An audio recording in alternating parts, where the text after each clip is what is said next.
everything in relationship with God becomes very interesting and very fascinating and very pleasurable. Yeah. So like Krishna, he likes to just sit around and count the names and remember his cows. This one, that one, just naming them off, counting the cows.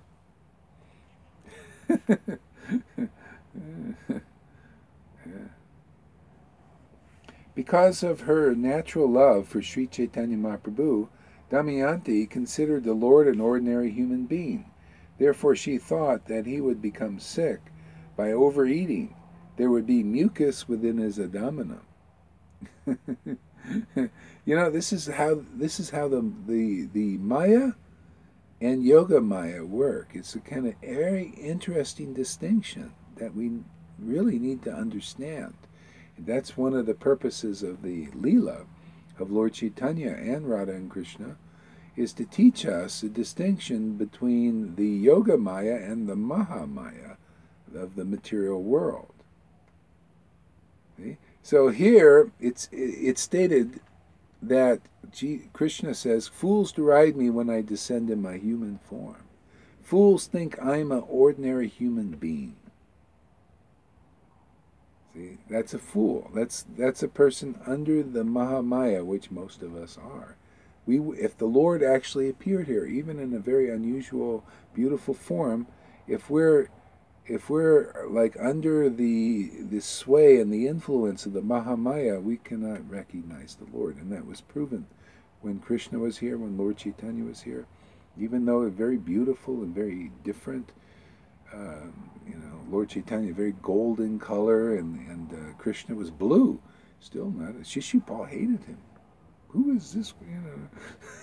When he heard that he lifted Govardhan Hill and all that, probably didn't believe it. See? So he thought the Lord was an ordinary person. See? That's Mahamaya. Yoga Maya, on the other hand, is different. Yoga Maya causes a situation like this. It seems similar. This is why it's very difficult to understand this Yoga Maya. This is what devotional service is based on, is this Yoga Maya illusion that is the cause for the pastimes of the Lord, for increasing the bliss of God and his devotees. See? So here Damayanti thinks Lord Chaitanya is an ordinary person, but it's different than Shishupal hating Krishna.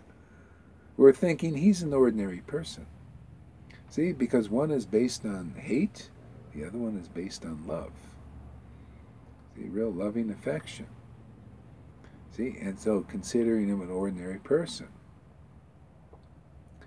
And her, but plus, and that's how she can... The time is 8 a.m. That's how she can relish these very sweet devotional mellows, is by thinking so many things about how to take care of God, who she doesn't, know is really the Lord.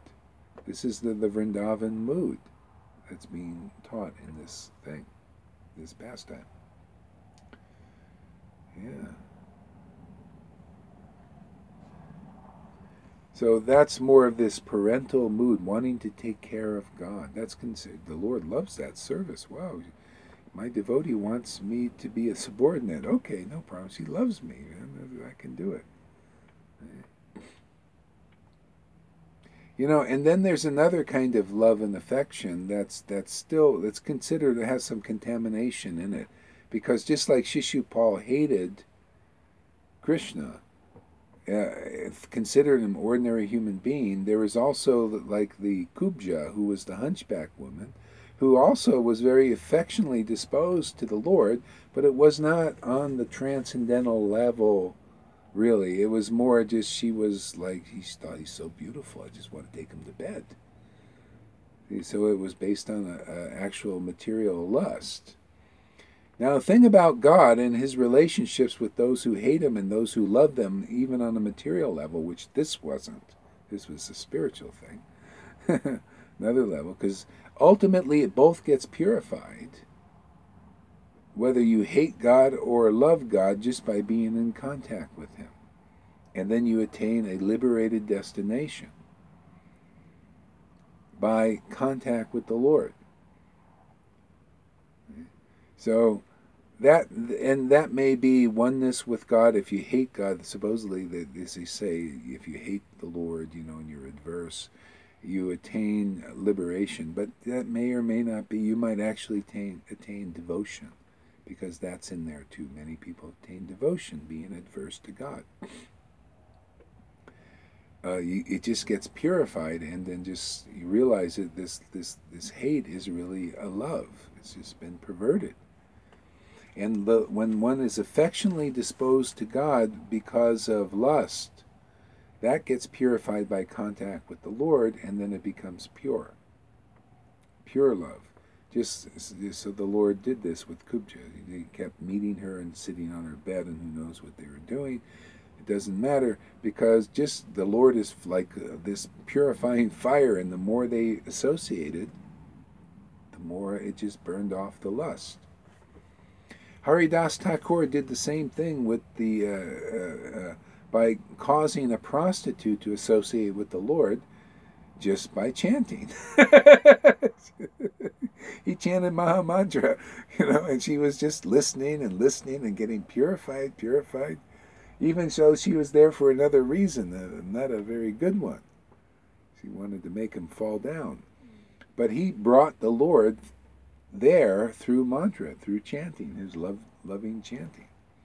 And they eventually got purified and became a great saint. She just, went and chanted the mantra, herself, had a great love, and became a very famous Vaishnava saint. Okay? So Haridas Thakur is very intelligent how he converted her. He said he just brought Krishna. This is what I was trying to share with some people that have difficult time when they're in a teaching position, when the haters come out, and try to attack them with, poison darts of their hate and anger and like this. When you bring Krishna into the picture, who represents the source of everything, then these things can't affect you. You just become impervious, because the Lord takes it on, and it's just nothing for God. But if we try to take everything on ourselves, big problem. See, that's why we have to come to the point where not the doers. We realize that the Lord is the doer, and we're just agreeing to be like a secondary creator and a secondary doer. We're just agreeing to serve. That's all. And then it becomes really ecstatic to serve God more and more.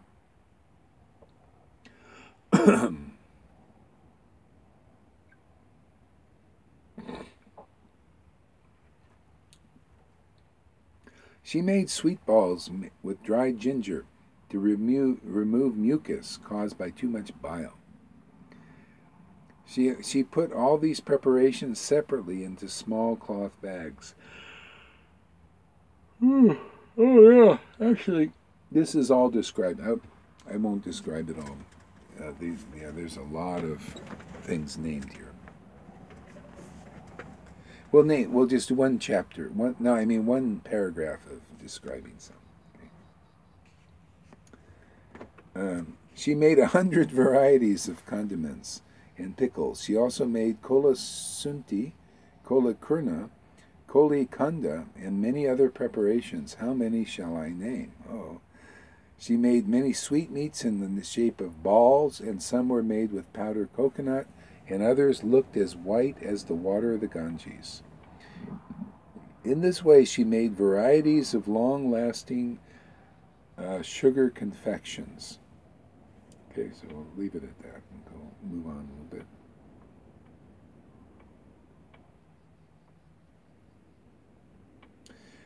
Damayanti made all these preparations following the order of her brother, Raghava Pandit. Both of them had unlimited affection for Sri Chaitanya Mahaprabhu and were advanced in devotional service. Yeah. So this is the affection becomes unlimited when we begin to love these pastime incarnations, like Lord Chaitanya, Radha, and Krishna. one is very, very quickly elevated to this platform of union and separation, these devotional exchanges with God, and through their cycling, one's experience of God becomes newer and more enlivening and more expansive, like this. So this goes on forever.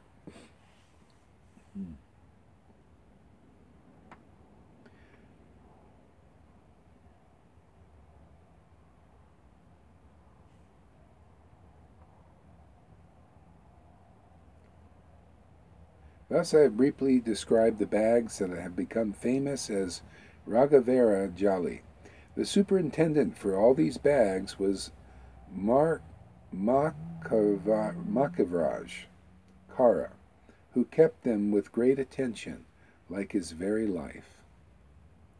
Thus all the Vaishnavas from Bengal went to Jagannath Puri. By chance they arrived on the day when Lord Jagannath performs pastimes in the water.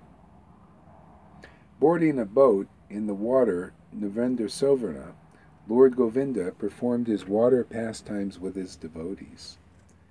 Then Sri Caitanya Mahaprabhu arrived with his personal associates to see the jubilant pastimes of Lord Jagannath in Narendra Sarovara.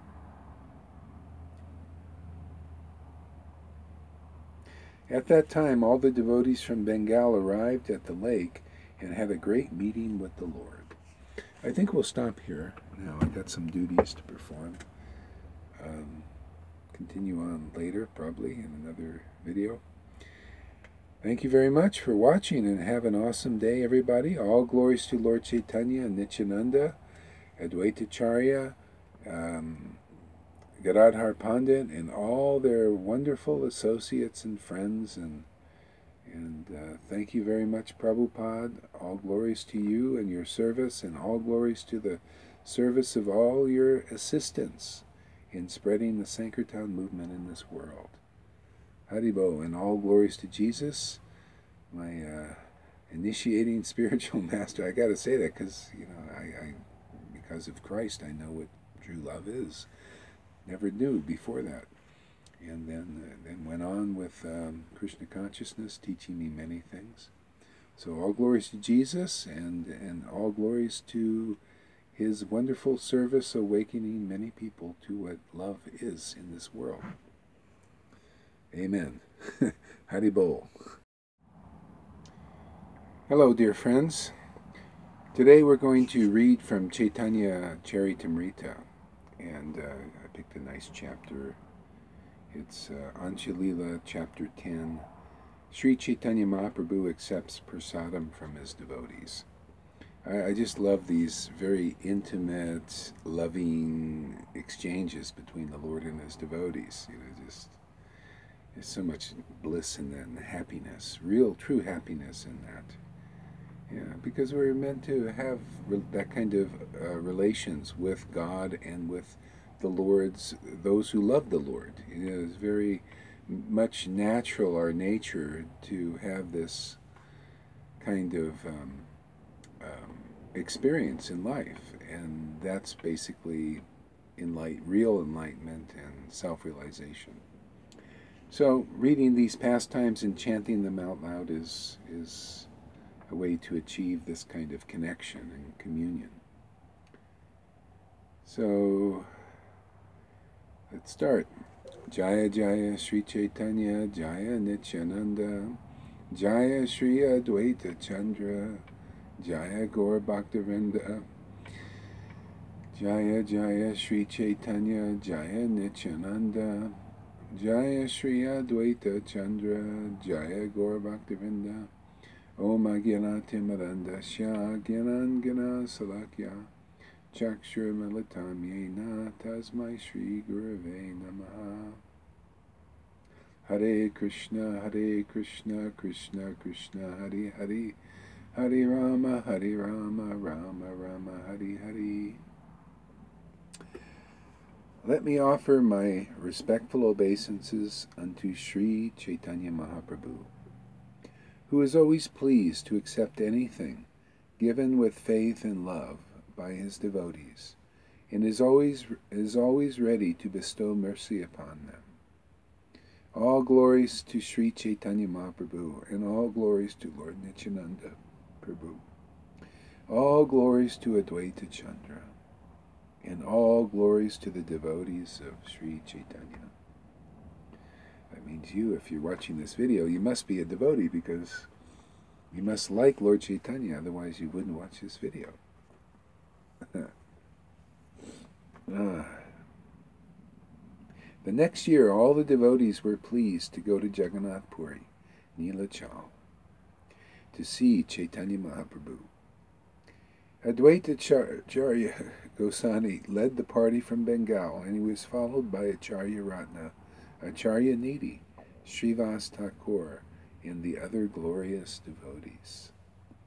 Sri Chaitanya Mahaprabhu had ordered Lord Nityananda to stay in Bengal, but nevertheless, because of ecstatic love, Lord Nityananda also went to see him.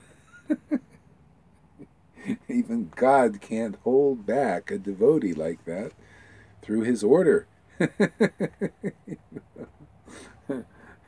That's a whole topic in itself. It's a wonderful thing. We can talk about that sometime.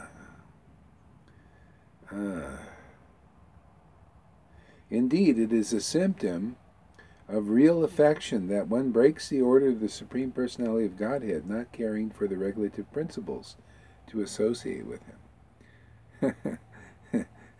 So that, and this is actually a really important point in teaching, and we'll just say a couple of things about it, because, again, this is how that one enters into the stage from Vaidhi Bhakti into the more Raganuga level, is there's a little test involved.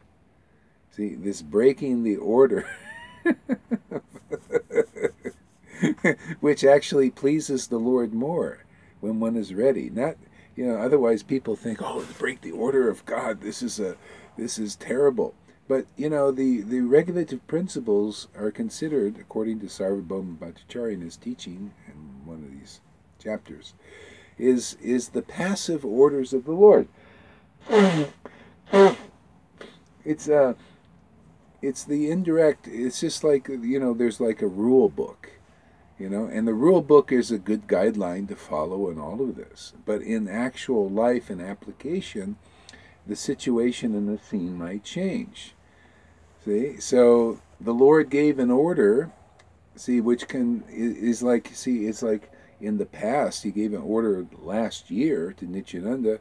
Well, okay, you stay and preach in Bengal. Okay, this is like the Vedas become like that. There will all these orders and instructions. They were given in the past. Now here we are now. Nityananda's right now. He's the devotees are going. How does he respond? Well, I got that order in the past. Maybe I should follow that. But he's spontaneous devotee. He's in his heart, man. And his heart says, I just want to go. I got to go and see the Lord, man. I got to see this Lord Chaitanya. I love him, man. Yeah, I only gave that order last year. Well, that's last year, man. I don't care. My heart is... My Lord Chaitanya, He owns my heart, and He's inspired. It's His fault. He's inspired me to come. Therefore, I'm going. So He's responsible. Otherwise, I wouldn't feel inspired to go.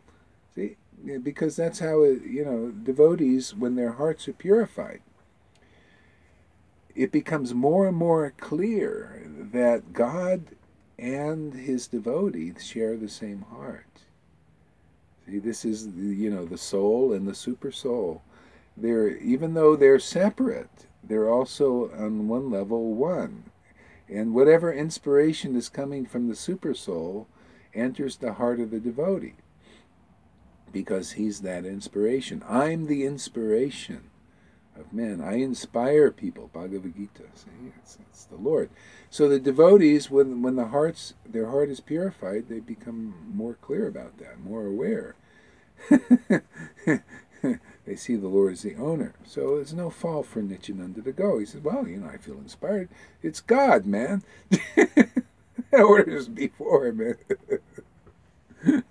See, only when we're not a heart isn't purified to the point where we realize that, then we're subject to the rules and regulations, because you have to have some kind of guide in this life, and the rules and regulations of the Vedas we just have to follow until the heart is purified.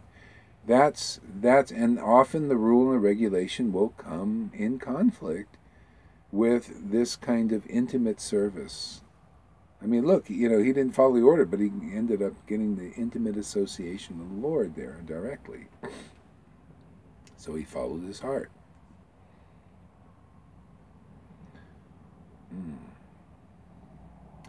So it's a symptom of real affection that one breaks the order of the Supreme Personality of Godhead, not caring for the regulative principles to associate with him.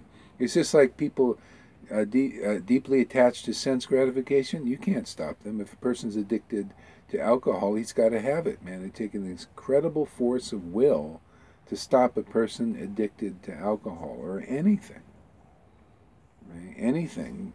Because that's the bond we naturally have, either with the spiritual potency or with the material potency.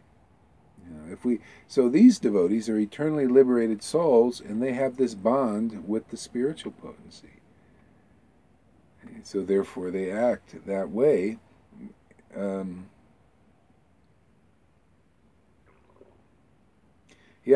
To associate with the Lord, they'll do whatever it takes.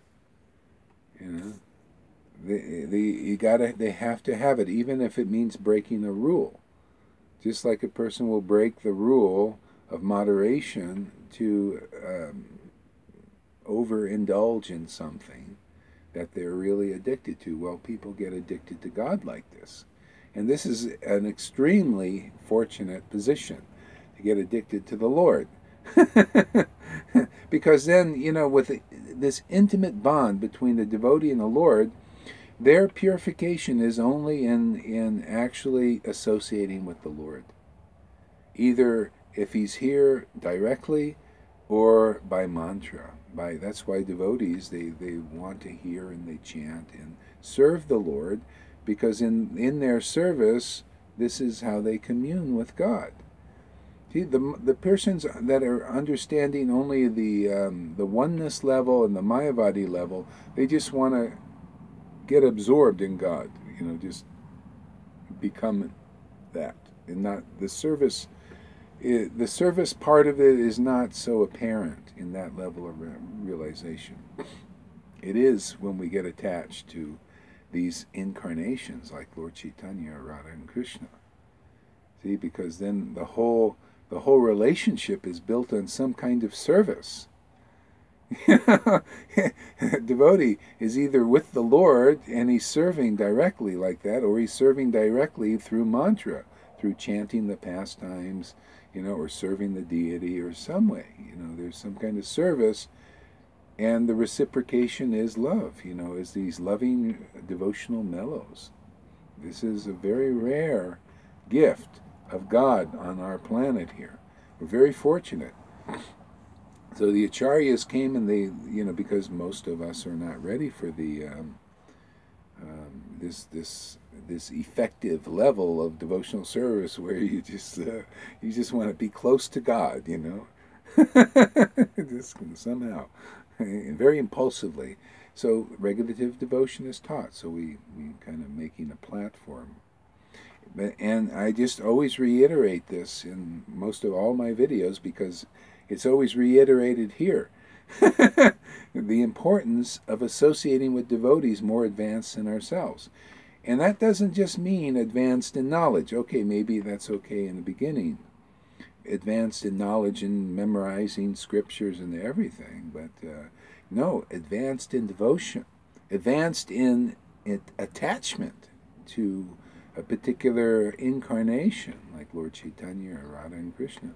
The more advanced in love and affection, and it's transcendental, not some material thing.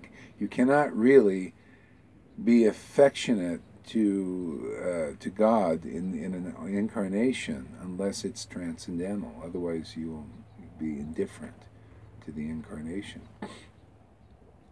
See?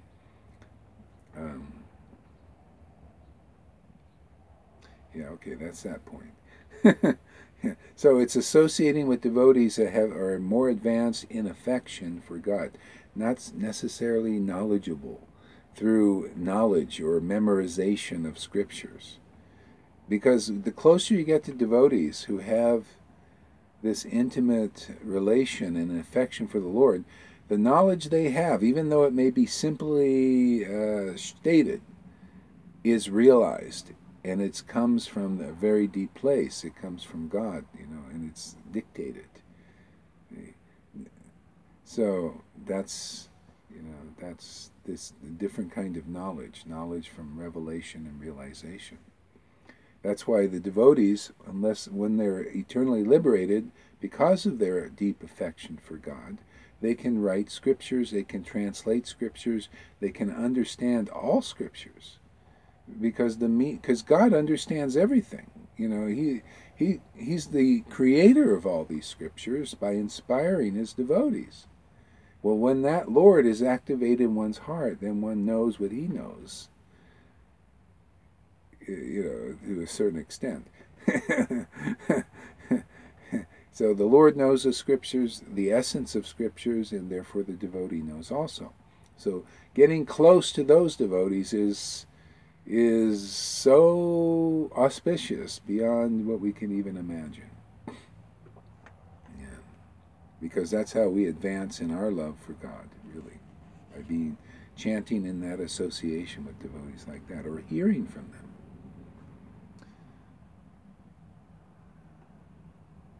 So if one carries out Krishna's order, Krishna is very pleased. But if one sometimes breaks his order due to ecstatic love, that gives him millions of times greater happiness. Vasudev Dutt, Murari Gupta, Gangadas, Sriman Singh, Sriman Pandit, Akincha Krishna Das, Murari, Garuda Pandit, Pudimanta Khan, Sanjay. It's so nice, auspicious to chant these names. These are the greatest devotees in the universe, man. Very, very confidential. I just feel honored just to chant their names. Sanjaya Purushottam, Bhagavan Pandit, Suklambar Brahmachari, Nishimananda Brahmachari, and many others joined together to go to Jagannath Puri. It would be impossible to mention the names of them all. The inhabitants of Kulyagram and Kunda also came and joined. Shivananda Sain took the leadership and thus started taking care of them all. See, this is interesting. Sometimes people, when they're in devotional service, they have special talents.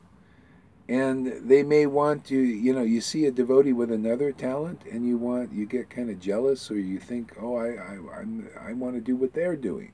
It's this idea of imitation, and we all have it. We all think what somebody else is doing is better than ours, what we're doing. See, but Shivananda Sain knew the deep truth about this. He's an eternally liberated associate. But he had just basic natural talents, and he used them for service of the devotees and God. Now that's perfect. Otherwise, if we don't do that, then we will not get purified. We'll be using these things in our own service. So whatever we have, when we engage it in the Lord's service, and that means our talents or whatever it is, money or this, some of it or all of it or whatever one is inspired to do, then we start to feel what is devotional service. Because it's also very practical. Prabhupada did very practical devotional service, building temples and all of this, and he was totally ecstatic because these were his talents. It would have been less beneficial for him not to employ those talents. Therefore, he saved the world by employing these very practical, scientific, managerial talents in his devotional service, man. So Shivananda Sain is doing the same thing. He was a manager, and he was very rich family, wealthy person, and therefore, you know, he used it to serve the devotees and was totally ecstatic. You know? That's why, you know, Krishna told Arjuna also, he said, Arjuna wanted to stop fighting and be a Brahmin because he thought a Brahmin is higher and better. And Krishna said, no, don't do that, man. Don't be that you if you do that, you will become infamous, and you're not doing the duty that you're just in your body. You have prescribed duties that you need to do. You need to work. You need to work for me. See? That's in your body, and if you try to do imitate a Brahmana, you're going to fail, because that you can't. It's not in you to do that. It's a very kind of important practical point here. Yeah. So Damayanti made varieties of unparalleled foods suitable for the Lord Sri Chaitanya Mahaprabhu to eat. The Lord ate it continually for 1 year. See, so she just loved to cook, man, and so she just cooked for the Lord. These are the names of some of the pickles. Oh, this is a big long thing. Maybe not so long. Let's see. These are some of the names of pickles and condiments on the bags of in the bags of Raghava Pandit. Amri Kashandi, Adi Kashandi, Jila Kashandi, Mimbu, Amri Koli, Amsi, Amakanda, and Talimara, and Amasata. With great attention, Damayanti also made dried bitter vegetables into a powder. You know, there's a section in Caitanya Cartamrita where these things are described in detail. As far as the names of them, just so many names, and a whole half a chapter practically is dedicated just to naming them. Why is that, you think? Is it just, you know, because it's actually part of the devotional service of a very powerful devotee. And the Lord in our own hearts likes to hear that. I remember sometimes I'd listen to that and I just feel so satisfied just to hear the names of these things that she made.